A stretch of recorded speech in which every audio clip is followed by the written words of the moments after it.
আসসালামু আলাইকুম প্রিয় চতুর্থ শ্রেণীর শিক্ষার্থীরা, কেমন আছো সকলে? আশা করি সকলে ভালো আছো। আজকে আমি তোমাদের চতুর্থ শ্রেণীর প্রাথমিক গণিত প্রশ্ন নিয়ে আলোচনা করব। তোমাদের গণিত প্রশ্ন পূর্ণমান থাকবে হচ্ছে 100, অর্থাৎ 100 নম্বরের পরীক্ষা হবে। সময় পাবে 2 ঘন্টা 30 মিনিট, অর্থাৎ 2.5 ঘন্টা। ঠিক আছে, তাহলে দেখো তোমাদের যে প্রথম বহু নির্বাচনী প্রশ্নগুলো আসবে সেগুলো নিয়ে আলোচনা করা যাক, যেগুলো সবচেয়ে ইম্পর্টেন্ট তোমাদের বার্ষিক পরীক্ষার জন্য। এগুলো খুবই ইম্পর্টেন্ট, তুমি দেখো এগুলো শিখে যেও। ঠিক আছে, প্রথম প্রশ্নটি দেখো, বন্ধনী থাকলে কোন হিসাব আগে করতে হবে? বন্ধনী থাকলে কোন হিসাব আগে করতে হয়?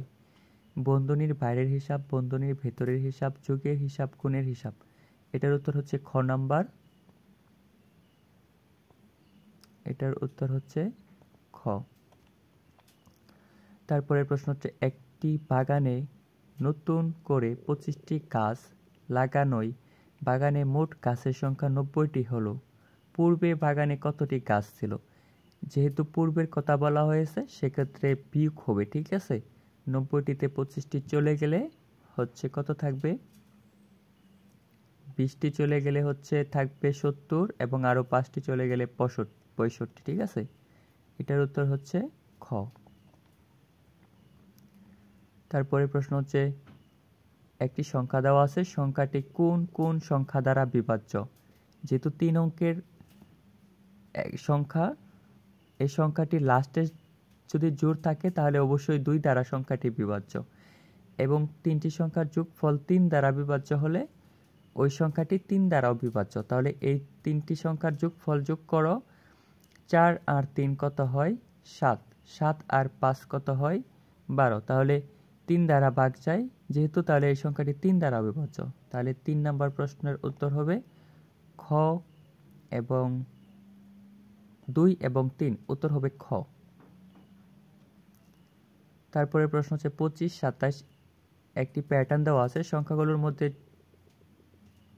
যৌগিক সংখ্যাগুলো কোনটি? যৌগিক অর্থাৎ যে সংখ্যাগুলো 2 দ্বারা বিভাজ্য, ঠিক আছে, ওই সংখ্যাগুলোকে যৌগিক সংখ্যা বলা হয়। আর যে সংখ্যা কোনো কিছু দ্বারা ভাগ যায় না তাদেরকে মৌলিক সংখ্যা বলা হয়। ঠিক আছে, এগুলো হচ্ছে দেখানোর বিষয়, তোমরা নিজেরা তোমাদের টিচার দ্বারা একটু বুঝে নিবা। ঠিক আছে, কেননা এগুলো অঙ্ক তো, তাই এই স্লাইডে ভালোভাবে বোঝানো যায় না, এগুলো খাতায় কলমে করানো লাগে। তারপরের প্রশ্ন, যেগুলো উত্তর আমি বলে দেওয়া সম্ভব সেগুলো বলে দেওয়ার চেষ্টা করব। 1 এর সমান ভগ্নাংশের ক্ষেত্রে কোনটি সঠিক? 1 এর সমান ভগ্নাংশ লব সমান সমান হর। ঠিক আছে, এটার উত্তর হবে খ। তারপর এখানে খালি করে কোন চিহ্নটি বসবে? দেখো, হর একই, হর যদি একই হয়, যে ভগ্নাংশের লব ছোট সেই ভগ্নাংশটি বড়, তাহলে তীর চিহ্নটি হবে এই দিকে। এটার উত্তর হবে খ, অর্থাৎ এই চিহ্নটি বসবে। তারপরে প্রশ্ন তো খ, মিলিমিটারের সংক্ষিপ্ত রূপ কোনটি? মিলিমিটার হচ্ছে মিমি। তারপরে প্রশ্ন দেখো, অতকে প্রকাশ করলে কতটি অত লাগবে? এটা একটা ইম্পর্টেন্ট প্রশ্ন, এটা তোমরা অবশ্যই শিখবে। তার প্রশ্ন, অত সেন্টিমিটার প্লাস অত মিমি কত সেন্টিমিটার? 1 মিলিমিটার সমান কত মিলিমিটার? এগুলো হচ্ছে মুখস্থ বিদ্যা। ঠিক আছে, 3 কিলোমিটার সমান কত মিটার? 3 কিলোমিটার সমান 3000 মিটার, কেননা 1 কিলোমিটার সমান 1000 মিটার। তারপরে দেখো, 2 মিটার 20 সেন্টিমিটার সমান কত মিলিমিটার? তারপরে প্রশ্ন হচ্ছে, 2 সপ্তাহে কত ঘন্টা? প্রথমে সপ্তাহকে দিনে নিবা, দিনেকে ঘন্টায় নিবা। ঠিক আছে,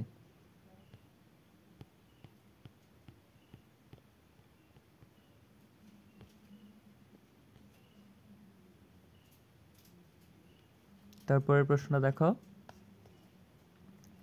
10 ঘন্টা 6 মিনিট থেকে 6 ঘন্টা 4 মিনিট বিয়োগ করলে কত হবে?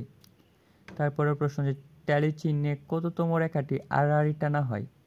5ম রেখাটি আড়াআড়ি টানা হয়, অর্থাৎ ট্যালি চিহ্নে তোমার হয় কি, প্রথম 4টা চিহ্ন, এই যে 1টা 2টা 3টা 4টা, এই 4টা প্রশ্ন হচ্ছে খাড়া টানতে হয়। তারপরের প্রশ্ন অর্থাৎ পঞ্চমতম রেখাটি এইভাবে আড়াআড়ি টানা হয়, ঠিক আছে।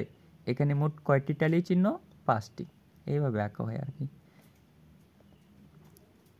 আমার কাছে উন্নত স্লাইড থাকলে তোমাদেরকে সুন্দর করে সবগুলো প্রশ্ন বোঝাতে পারতাম, কিন্তু সেটার ব্যবস্থা হয়তো হবে, তোমরা যদি সাথে থাকো তাহলে ইনশাল্লাহ একদিন হবে। তারপরে দেখো 2 জোড়া আমের ট্যালি চিহ্ন নিচের কোনটি? 2 জোড়া মানে 8টি, তাহলে 8টি 2 জোড়া আমের ট্যালি চিহ্ন নিচের কোনটি? 2 জোড়া মানে 8টি, দেখো 8টি ট্যালি কোথায় আছে?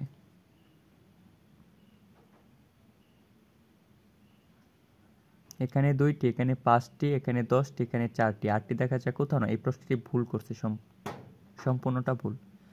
তারপরের প্রশ্ন দেখো, চিত্রে ঘন্টা ও মিনিটের কাঁটার মধ্যবর্তী কোণ কত ডিগ্রি? দেখো মধ্যবর্তী কোণ হচ্ছে 90 ডিগ্রি। এটা ইজিলি বোঝা যায়, কেননা একটি খাড়া অংশের সাথে আরেকটি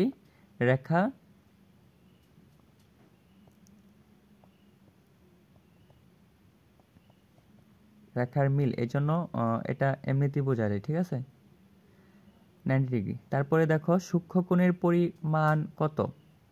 সূক্ষ্মকোণ অর্থাৎ সূক্ষ্মকোণ হচ্ছে 90 ডিগ্রি এর থেকে কম, অর্থাৎ 90 ডিগ্রি এর কম কোণকে সূক্ষ্মকোণ। এটা হচ্ছে মুখস্থ বিদ্যা। তারপরের প্রশ্ন হচ্ছে সমবাহু ত্রিভুজের কয়টি কোণ সমান? সমবাহু ত্রিভুজের কয়টি কোণ সমান? তারপরের প্রশ্ন দেখো, সমকোণী ত্রিভুজের একটি সূক্ষ্মকোণ 50 ডিগ্রি হলে অপর সূক্ষ্মকোণ কত? এগুলো তোমরা নিজেরা বই থেকে বের করে পড়বা, ঠিক আছে, এগুলো হচ্ছে মুখস্থ বিদ্যা। যাই হোক, এই ছিল তোমাদের গণিতের একটি প্রশ্ন, বহু নির্বাচনী প্রশ্ন। ইনশাল্লাহ পরবর্তী অন্যান্য প্রশ্নগুলো পেতে চাইলে অবশ্যই তুমি আমার চ্যানেলটি সাবস্ক্রাইব করে পাশে থাকতে পারো।